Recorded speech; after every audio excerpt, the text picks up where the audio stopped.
నమస్తే. Welcome to political bridge. Chandrababu Naidu గారు స్వచ్ఛాంధ్రలో భాగంగా ఆంధ్రప్రదేశ్ 2026 జనవరి 26 కల్లా రోడ్ల మీద అసలు చెత్త కనపడకూడదు. జూన్ నాటికి ఆంధ్రప్రదేశ్ ప్లాస్టిక్ ఫ్రీగా ఉండాలి అంటున్నారు. అంతేకాకుండా స్కూల్స్‌లో ఇప్పుడు కొత్తగా ముస్తాబు కార్యక్రమాన్ని కూడా స్టార్ట్ చేశారు. ఇప్పుడు ప్రతి విద్యార్థికి హెల్త్ చెకప్ చేయిస్తాము అంటున్నారు. ఇలా కొత్త కొత్త ప్రోగ్రామ్స్ అన్ని స్టార్ట్ చేస్తారు గానీ, వాటి మీద రివ్యూస్ చేయడంలో మాత్రం వెనకబడుతున్నారు. ఎందుకంటే కూటమి ప్రభుత్వం అధికారంలోకి వచ్చిన కొత్తలో శ్రీశైలంలో వాటర్ ప్లేన్స్ అన్నారు. ఆరోగ్యశ్రీ కింద ప్రతి వ్యక్తికి 25 లక్షల బీమా కల్పిస్తామన్నారు. ఇంకా ఏఐ సహాయంతో ప్రతి వ్యక్తి హెల్త్ చెకప్‌లు చేసి ఆ డేటా అంతా ప్రభుత్వం దగ్గరే ఉంటుంది అన్నారు.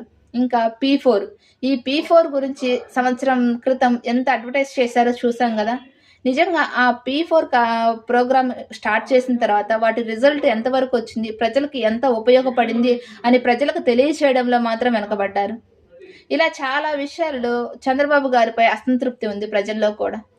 ప్రోగ్రామ్స్ స్టార్ట్ చేస్తారు గానీ, వాటి మీద రివ్యూస్ చేసి, మానిటరింగ్ చేసి, అసలు అవి ఎంతవరకు వాటి మీద ప్రోగ్రెస్ ఏంటి అనేది ప్రజలకు తెలియచేయకపోయేసరికి కూటమి ప్రభుత్వంపై ప్రజల్లో కూడా అసంతృప్తి ఉంది.